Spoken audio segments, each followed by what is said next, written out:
Olá, que prazer, sempre incrível estar aqui nesse espaço e poder usar essa oportunidade de compartilhar assuntos tão potentes e transformadores.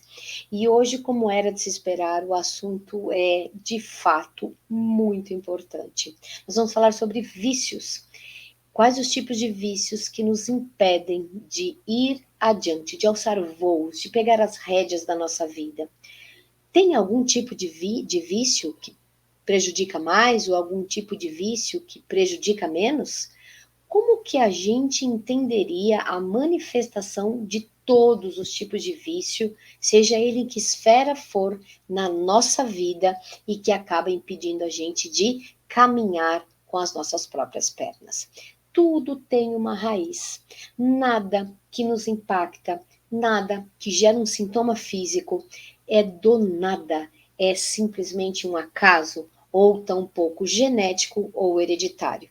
Tá certo? Então fica comigo que esse vídeo promete tirar e desmistificar bastante tabus e bastante percepções que a gente já tem aí meio que arraigado na nossa mente, né? Se o meu pai era, eu também serei, e assim sucessivamente. A gente precisa começar a derrubar esses muros dessas crenças que acabam deixando as pessoas sempre à margem e sempre com a sensação de que quase cheguei, quase fui, quase realizei. Tá certo? Meu nome é Stefania Zonaro, eu sou psicanalista, pedagoga e escritora, e é um prazer incomensurável e inenarrável estar aqui todos os dias com vocês ao meio-dia para assuntos tão importantes como esse, tá certo? Então vamos para o assunto de hoje, sobre vícios, né? Sobre vícios. Veja bem, o vício, ele é especificamente uma linguagem não verbal, que ela está denunciando uma conduta e um comportamento daquela pessoa. Quando a gente está falando de vício, geralmente eu pego como um movimento principal os vícios considerados aqueles que tiram a gente da órbita ou que tiram a gente da realidade de fato. E eu vou especificando alguns, como por exemplo o uso de entorpecentes ou o uso da bebida alcoólica. Eu considero este movimento como vício. O inconsciente coletivo, de alguma maneira, compreende esses movimentos como vício. A consciência das pessoas compreende esse como vício, né? Mas quando a gente vai falar desse assunto, e a gente começa aqui pela lógica da linguagem não verbal, então na imagem tem várias mãozinhas, né? Mãozinhas articulando, gesticulando, interagindo, atravessando um ou outro, né? Passando, transpassando ali aquela energia vibracional de atitudes, de emoções, de impacto emocional, de impacto físico, com as histórias, transpassando aí profundamente as pessoas, né? Então, um gesto de mão, eu consigo transpassar o outro e gerar no outro uma questão ou um desdobramento emocional, certo? Que pode acionar um gatilho de infância, que, enfim, ou uma descoberta, ou uma descoberta de um segredo, ou, por exemplo,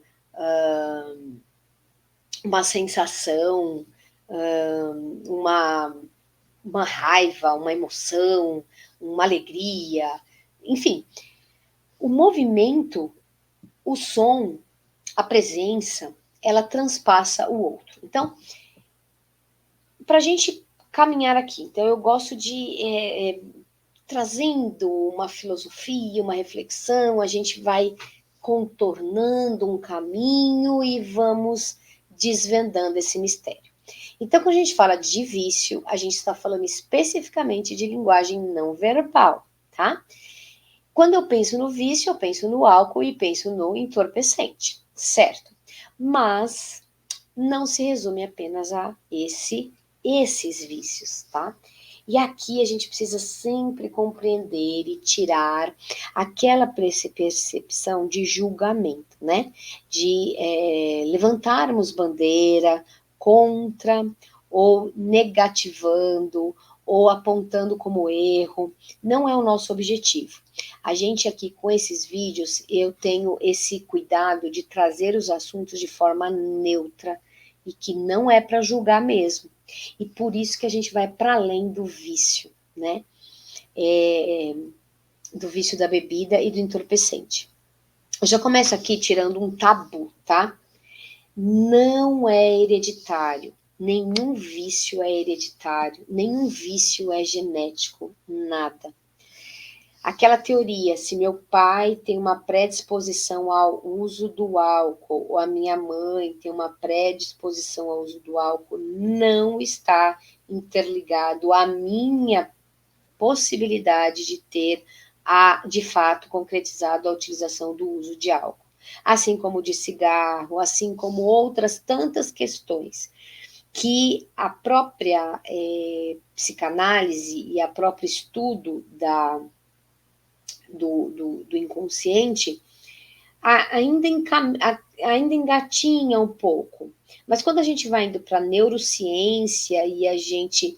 Eu vou até explicar melhor, não é que a psicanálise engatinha, mas é que a psicanálise ela ainda fica num lugar muito categórico, muito cartesiano, né? Até pela própria origem que a psicanálise tem, que é de Freud, século, começo do século XIX, então ainda era uma questão cartesiana, né, de ambiental ou genética ou uma predisposição, então ainda a gente engatinha nesse sentido, não que a psicanálise seja infantilizada, acho que eu consegui me fazer entender, mas quando a gente vai partindo para a física quântica, a gente vai partindo para a neurociência, que aí ele é um estudo, né? E a gente precisa do inconsciente de Freud, do estudo de Jung, de Lacan, de muitos outros que estudaram aí o inconsciente, que trouxeram teorias, né? Isso tudo vai contribuir com certeza no estudo da neurociências, numa percepção da física quântica, porque é como se a gente conseguisse trazer à luz tudo isso. Porque tudo isso sempre existiu. A própria inconsciente, a mente, a psique, a física quântica e a neurociência sempre existiu. Mas existe um dos vídeos aqui que eu falo sobre a questão da linha do tempo e da contextualização histórica de quando isso é retirado do nosso conhecimento, do conhecimento humano, que foi a nossa parte da história que foi a Idade Média. E lembra que a gente não aponta aqui se é ruim ou é bom, se a gente é livre de julgamento, né? Ao passarmos pela Idade Média, precisamos passar para colher aprendizados ali. E, enfim, então, assim, a gente precisa tirar e desmistificar, né? Tirar as vendas dos nossos olhos e sair daquela rodinha do rato, sabe? Se meu pai tinha problema com álcool, eu também vou ter. A rodinha do rato que não sai do lugar é a parábola da roda gigante, que eu já contei também, né? Que a gente tem toda uma alegria de ir para a roda gigante, ela dá uma volta, ela dá duas, e daí a gente está completamente sem motivação e até arrependido de ter entrado na roda gigante. Então, a rodinha do rato é onde a maioria das pessoas estão quando estão no vício. Por isso que é esse lugar de lapidar esse movimento e esse comportamento de forma amorosa e sem julgamento, né? Então, para que a gente consiga abrir essa gaiola, tirar essa pessoa da rodinha do rato, porque é onde ela está ali acostumada, é onde ela está ali acomodada, é onde ela está ali de uma forma muito concreta para ela, é aquilo que ela tem de realidade, tá? Então, assim, a qualquer vício a gente precisa olhar. O vício na bebida, como nós já falamos, na bebida alcoólica, o vício nos entorpecentes, o vício nos remédios, o vício no sexo, o vício em jogos, o vício em roer a unha, o vício Que mais? O vício em assistir televisão, o vício em deixar as coisas para depois. Percebe que vício ele é uma linguagem não verbal que vai se apresentar em várias instâncias, né? Hoje o vício ele é muito utilizado para fazer os checklists dos diagnósticos, tá? Por isso que aqui no método Essência Master eu puxo muito esse cuidado com o processo de diagnóstico. É preciso muito cuidado, tá?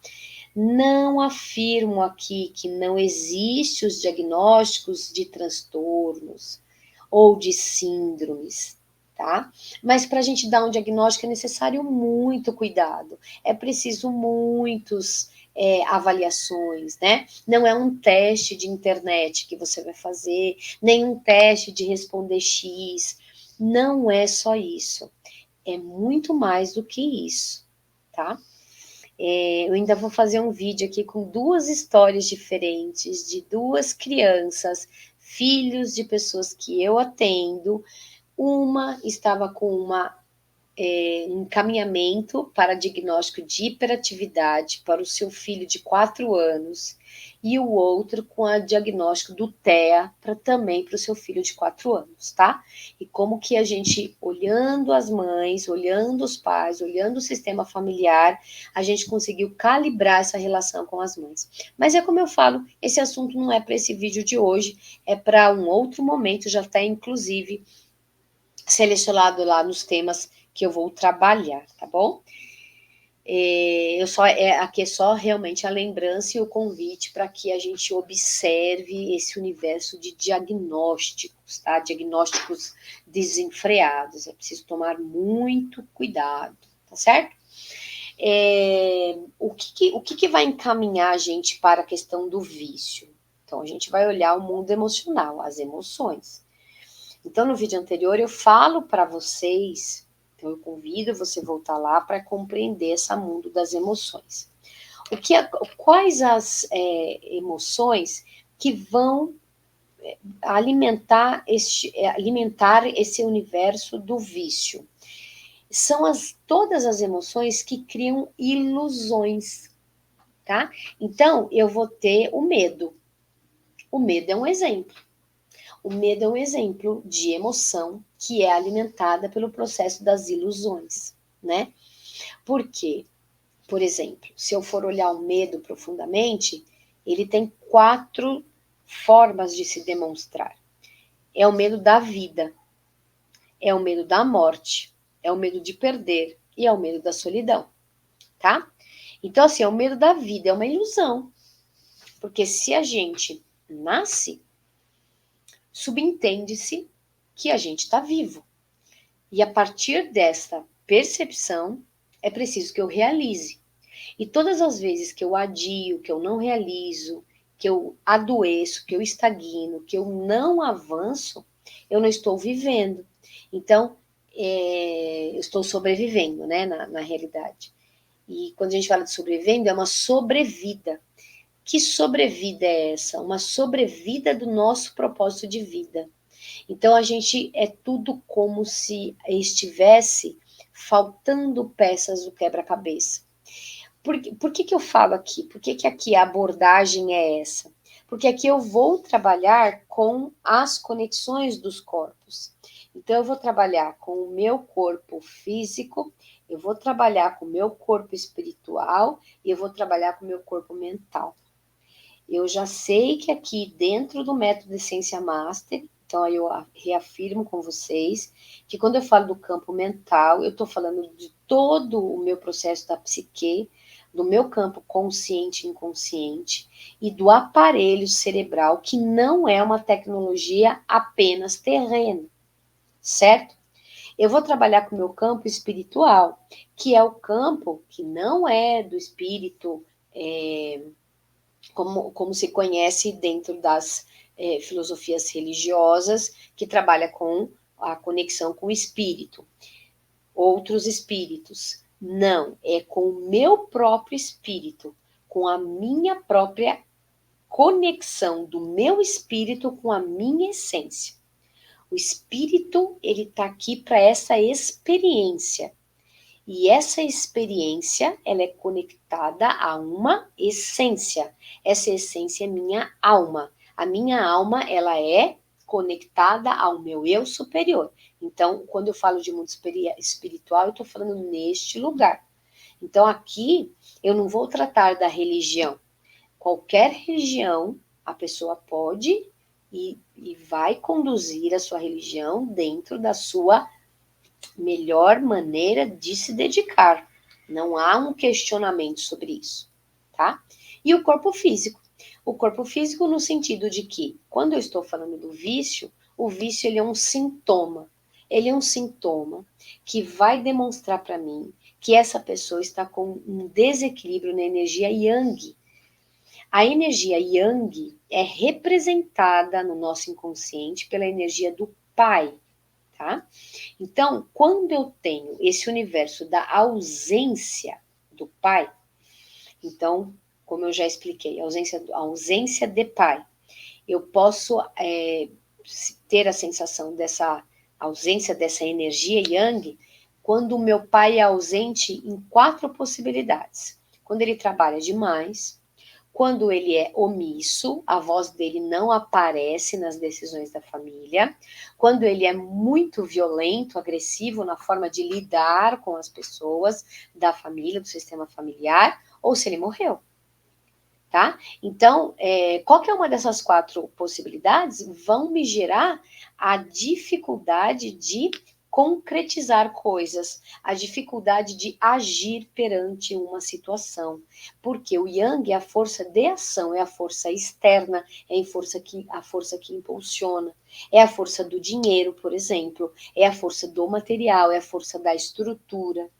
Então, o que acontece quando eu não tenho esta força ali delimitada, delimitada não seria a melhor palavra, mas ela é desenhada, moldurada, eu não tenho esta força, eu vou usar esta força que é ausente de forma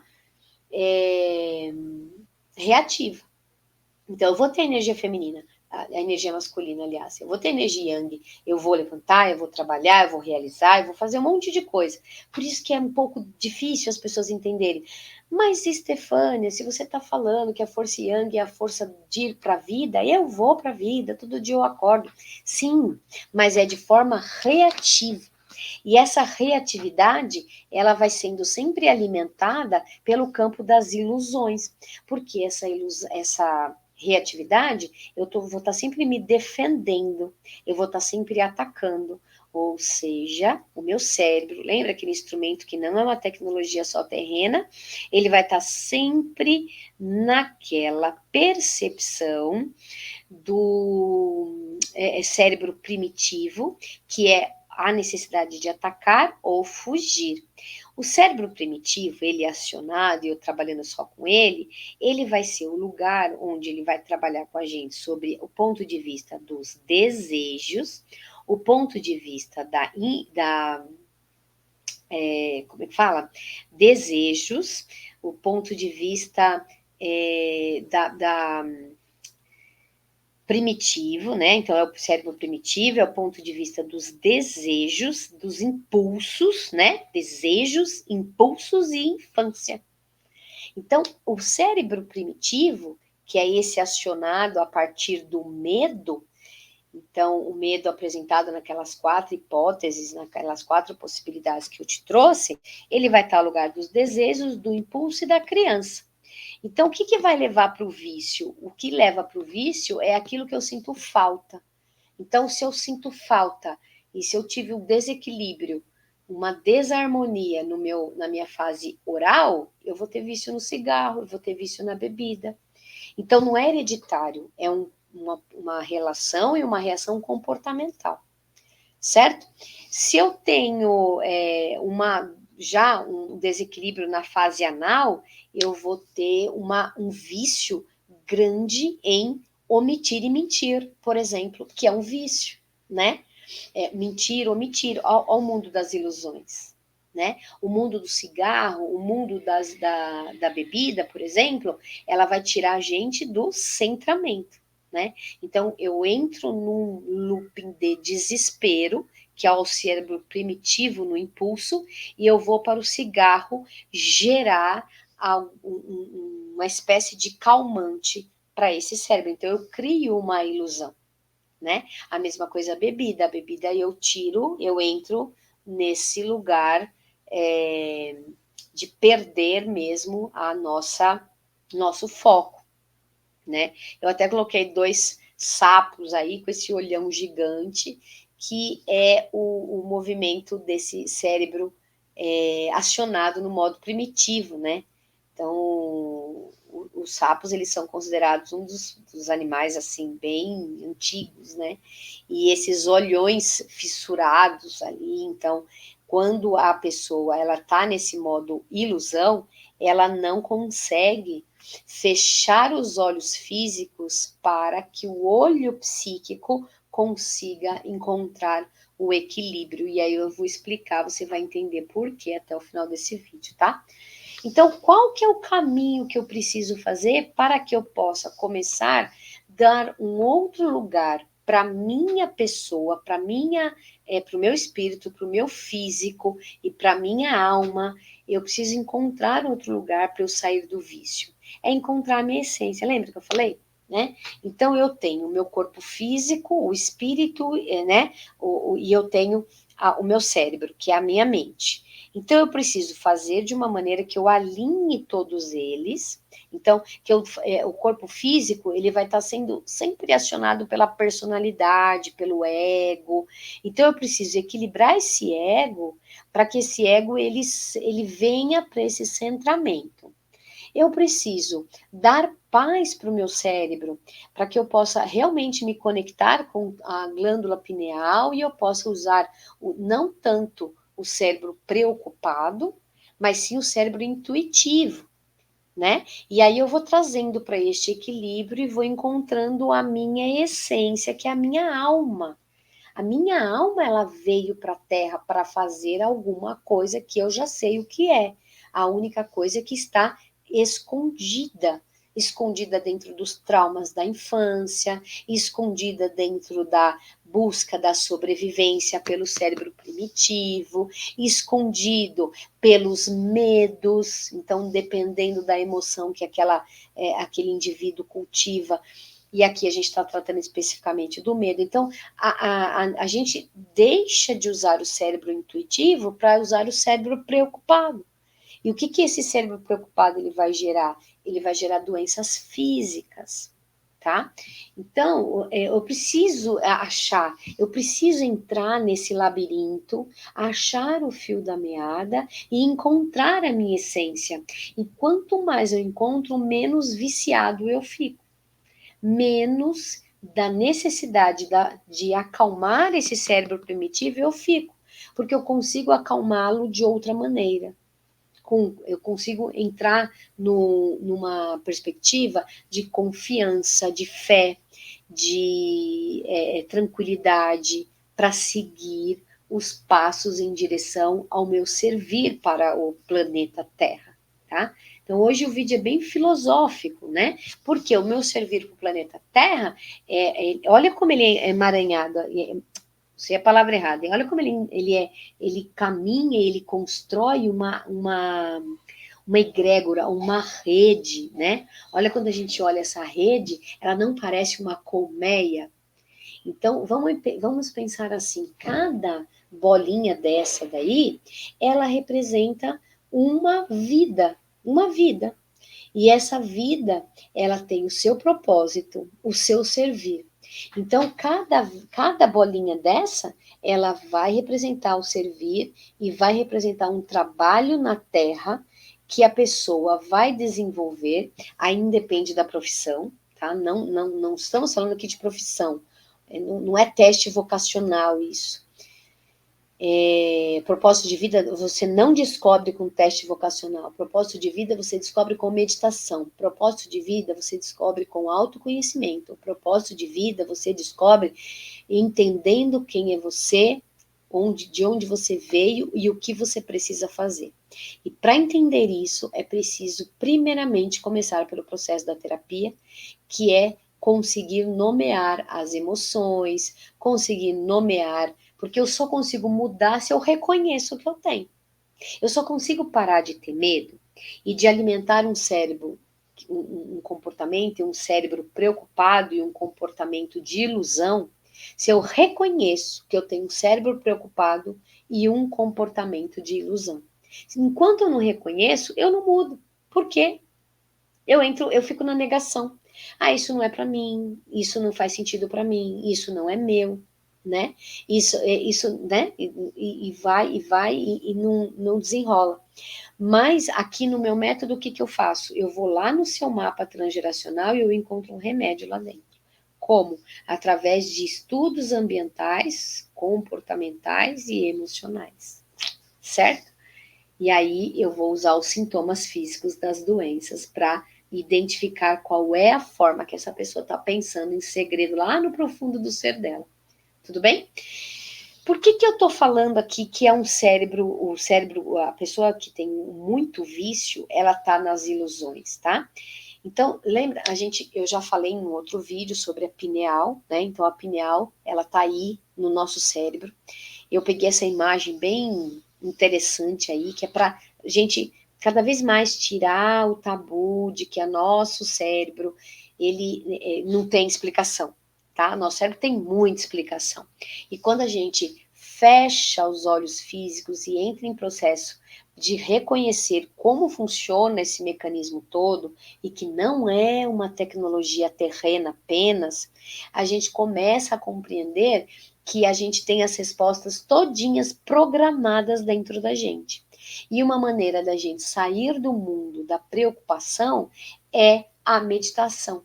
Que a meditação ela vai fazer com que a gente gere outro tipo de pensamento, então a nossa glândula pineal ela também vai vibrar de outra maneira.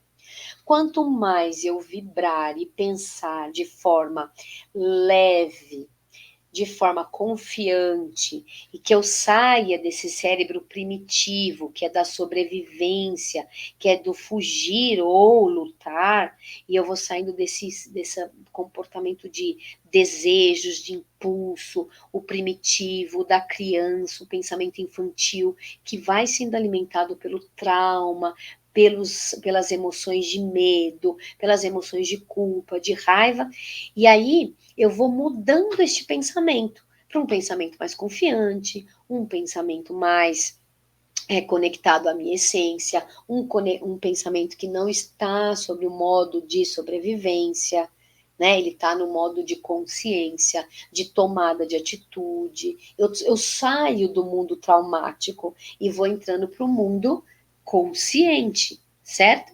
Então eu preciso trabalhar aqui nesta minha porção cérebro para conseguir deixar o vício para trás. O vício está arraigado em você, porque o que você alimenta do seu cérebro é o cérebro primitivo, é a sobrevivência. E enquanto estiver lá na sobrevivência, o vício faz parte da sobrevivência. Então, eu estou na sobrevivência, eu utilizo coisas que fazem parte da sobrevivência. E quem sobrevive não decide, não serve, não é que não serve para nada, tá? Mas não coloca o seu servir para a comunidade, então fica sempre à margem, parece que está sempre faltando alguma coisa. E aí começa a faltar mesmo, porque o pensamento vai gerar uma realidade, tá? Quais os exercícios, então, para a gente poder começar a alinhar, começar a voltar para a essência, entrar naquele labirinto, encontrar luz para a gente caminhar e reconhecer o nosso cérebro? Qual é? Olha, eu coloquei até um nadador aí, né? Que é fazer um mergulho profundo no nosso campo espiritual. Através do quê? Da meditação. Né? Se a gente está falando que eu preciso desligar deste cérebro primitivo, a única maneira é silenciando ele. De que maneira? Fazendo uma amizade entre ele, o modo inconsciente, com o modo consciente. E qual é a forma de fazer isso? Através da respiração. Tá? Então a meditação ela é fundamental. Não sei fazer meditação, Estefânia? Eu deixo aqui na descrição do vídeo todos os links que vão dar acesso a todas as minhas contas, e entre eles o clube de meditação, o Meditessência. Então aqui vai o convite para você, vai aqui na descrição do vídeo, clica no clube de meditação e começa a fazer a sua meditação agora. Você vai começar a perceber como você pode calibrar as suas próprias rédeas da vida e se libertar dos vícios, com muito amor, alegria e confiança. Tá certo? Um grande abraço para vocês. Até o nosso próximo episódio, que vem ao ar todos os dias aqui no canal da Essência Master, ao meio-dia. Um abraço, até mais.